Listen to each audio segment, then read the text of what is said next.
Welcome. Settle into a comfortable position, whether you're lying down or sitting up.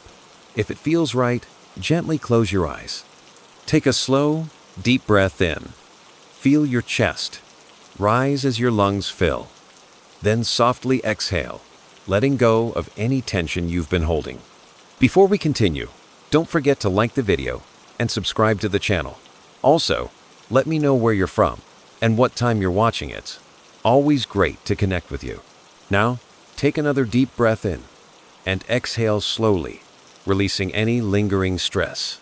Feel your shoulders relax, your jaw loosen, and the tension in your forehead fade away. With each breath, notice your body growing heavier, sinking deeper into relaxation. Let your mind drift freely, like a leaf floating on a calm, steady stream, carried effortlessly. Simply listen to the sound of my voice and allow yourself to be gently guided.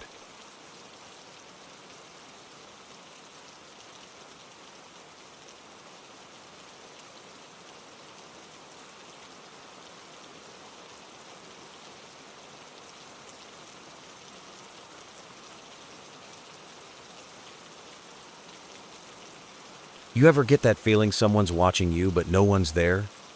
Last year, I found out it wasn't my imagination someone was stalking me for months, and what they left behind still haunts me. It was late spring kaksituhatta kaksikummentanelia, and I was living alone in this small apartment on the edge of town. I'm kaksikummentavius, work from home doing tech support, so I'm kind of a night owl up late, headphones on, the usual.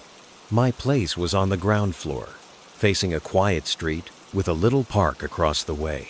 Nothing fancy, just a spot to crash. The first few months were fine, peaceful, even, until I started hearing it. It was this tapping sound. Faint, like someone flicking a window pane. I'd notice it around Cox A.M., when the world's dead quiet. At first, I thought it was the wind, maybe branches brushing the glass. But my windows didn't have trees nearby, just an empty sidewalk and that park. I'd mute my game, pull off my headphones, and listen. Tap, tap, tap. Always 3 times, then nothing. You know how it is when you're alone at night, your mind starts playing tricks. I check the window, see nothing, and go back to my desk. After a week, it wasn't just tapping. I'd hear footsteps, slow, deliberate, crunching on the gravel outside. I'd peek through the blinds, heart racing. But the street was always empty. No cars, no people. Just the streetlight flickering like it was on its last legs. I started keeping the curtains shut, but that didn't stop the feeling like eyes were boring into me through the walls. One night, it got real. I was up late, troubleshooting some guy's router, when the tapping came again, louder, insistent. I ignored it, turned my music up, but then my phone buzzed. A text from an unknown number. Look outside. My stomach dropped. I sat there, staring at the screen, telling myself it was a prank. But the tapping kept going, faster now, like someone was losing patience. I grabbed a kitchen knifedom. I know and crept to the window. I pulled the curtain back an inch. The street was dark, but under the streetlight, I saw it a figure. Tall, hooded, just standing there, facing my apartment.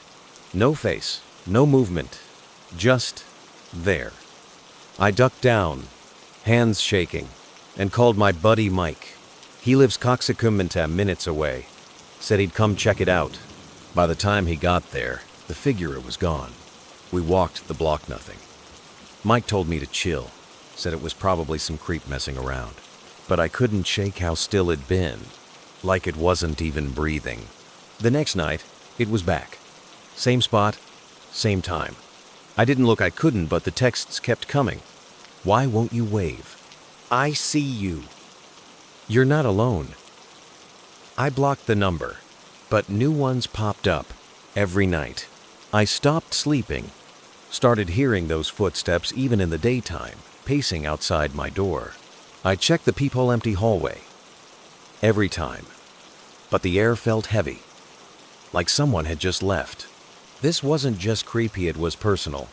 I've got a little sister, Emma, who sätzemantoista. She'd call me every weekend, and I'd lie, say everything was fine. I didn't want her worrying, didn't want her showing up here. But I was falling apart. I'd sit in my apartment, lights off, knife in hand, listening to those taps and steps. I felt trapped like this thing, whatever it was, had claimed me. I'd think about my mom, how she'd freak if she knew, and that kept me going. I had to figure this out, for them. One morning, I found something outside my door, a Polaroid photo, grainy, taken from across the street. It was me, standing at my window, looking out. I hadn't opened the curtains in days. My blood ran cold.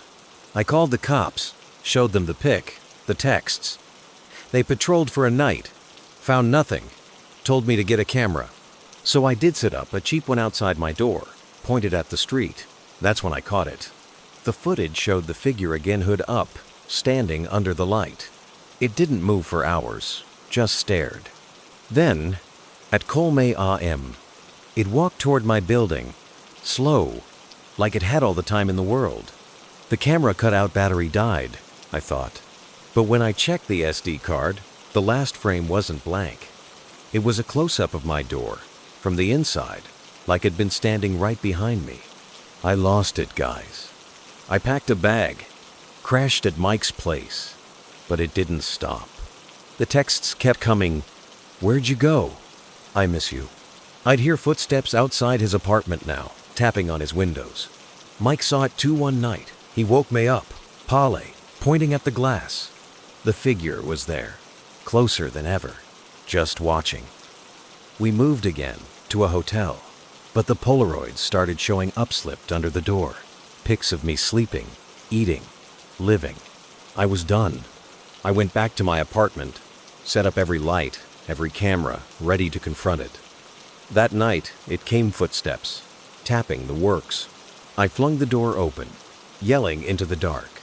Nothing, just silence. But when I turned around, something was on my couch, a stack of photos, hundreds of them, all May, going back months. May at work, at the store, in my old place before I moved here. It'd been with me way longer than I knew. I burned the photos, moved across the state, changed my number. Thought I'd escaped.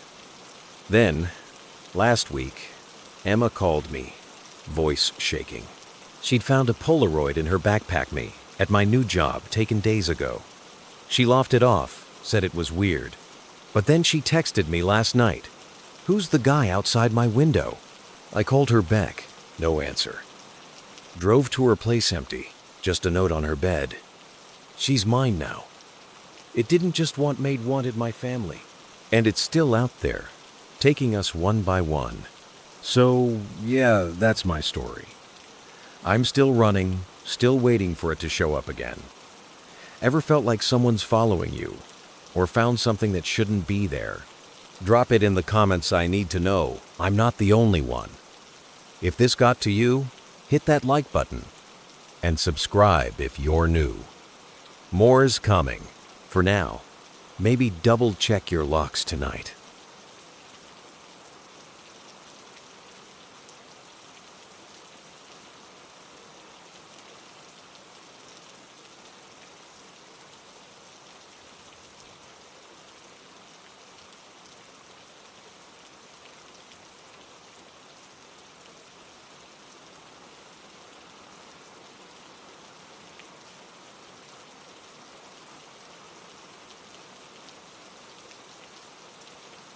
And there we are reading stories, carried to you on the wings of the rain. The night is quiet now, the storm easing into a gentle murmur. I hope these tales have wrapped you in a strange sort of comfort, the kind that lingers between waking and dreaming. The rain will keep falling, soft and steady, long after my voice fades. Let it guide you to sleep, to a place where the shadows are just stories, and the unknown is nothing to fear. Good night, and sweet dreams.